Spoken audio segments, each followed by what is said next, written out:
আশা করছি সকলে খুব খুব ভালো আছো। প্লেটে ও পথেতে সকলকে অনেক অনেক স্বাগত। তো আমরা পৌঁছে গিয়েছিলাম কোথায় বলো তো, দেখে বুঝতে পারছো কি? গেস করো। ছাড়ো, বলেই দিচ্ছি। আমরা পৌঁছে গিয়েছিলাম নবাবের শহরের নবাবী খাওয়া দাওয়া আর বিভিন্ন জায়গা দর্শন করার জন্য, অর্থাৎ লখনৌতে চলে গিয়েছিলাম আমরা। সেই লখনৌ যাওয়ারই একটা গোটা দিন তোমাদের সাথে আমি শেয়ার করবো আজকে। শুরু করা যাক। শুরুতেই দেখতে পেলে লখনৌ স্টেশন থেকে আমরা এগিয়ে গিয়েছিলাম একটা অটো নিয়ে।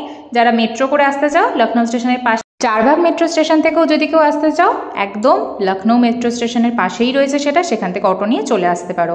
মেট্রো স্টেশন থেকে আমাদের এই হোটেলের ডিস্টেন্স ছিল 5 থেকে 7 মিনিট ওই অটো করে। তো আমরা পৌঁছে গিয়েছিলাম। এই প্যালেসটা ভীষণই দেখতে সুন্দর, একটা শান্ত পরিবেশ, তার সাথে একটা সুন্দর গার্ডেন এরিয়া রয়েছে। আমাদের তো ভীষণ ভালো লেগেছিলো।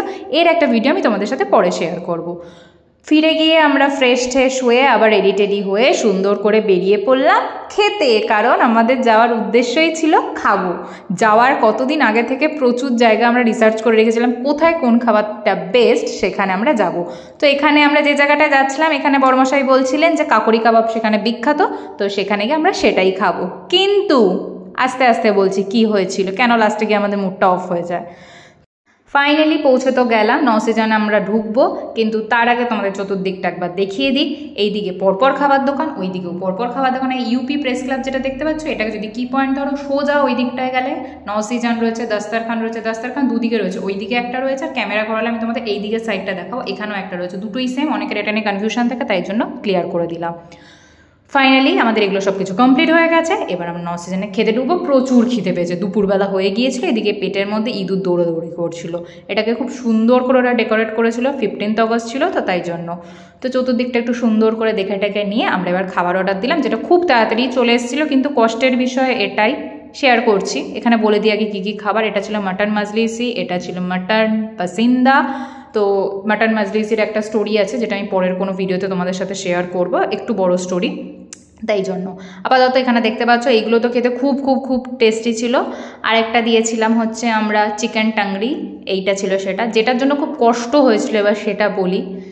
এখানে কাকড়ি কাবাব খুব বিখ্যাত, কিন্তু সেই কাকড়ি কাবাব আমরা পাইনি, কারণ আমরা গিয়েছিলাম ওই ধরো 1:30 এরকম টাইমিংয়ে। যা পেয়েছিলাম প্রত্যেকটা জিনিসের টেস্টই দুর্দান্ত ছিল, আমার মুখের এক্সপ্রেশন দেখেই বুঝতে পারছো। ওখান থেকে বেরিয়ে আমরা চলে এসেছিলাম লখনৌ রেসিডেন্সিতে। এখানে টিকিট ছিল হচ্ছে ভারতীয়দের জন্য 25 আর বাইরের বিদেশিদের জন্য 300। তো তোমরা যদি অনলাইনে টিকিটটা কাটো তাহলে তোমাদেরকে হচ্ছে 20 টাকা দিলেই হবে, যদি অফলাইনে কাটো তাহলে 25 টাকা। তো এবার আমরা ঢুকে গেছিলাম লখনৌ রেসিডেন্সির ভেতরে। লখনৌ রেসিডেন্সির হিস্ট্রি বলতে গেলে অনেক কিছু বলতে হবে, এই একটা ভিডিওতে যেটা কভার করা সম্ভব নয়।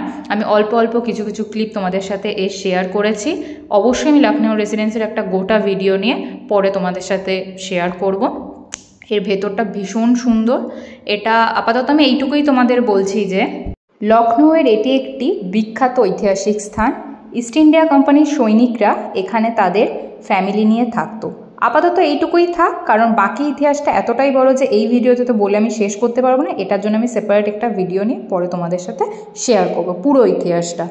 এখানে চতুর্দিকটা দেখে আমরা বেরিয়ে গিয়েছিলাম এরপর তুন্ডে কাবাবির উদ্দেশ্যে।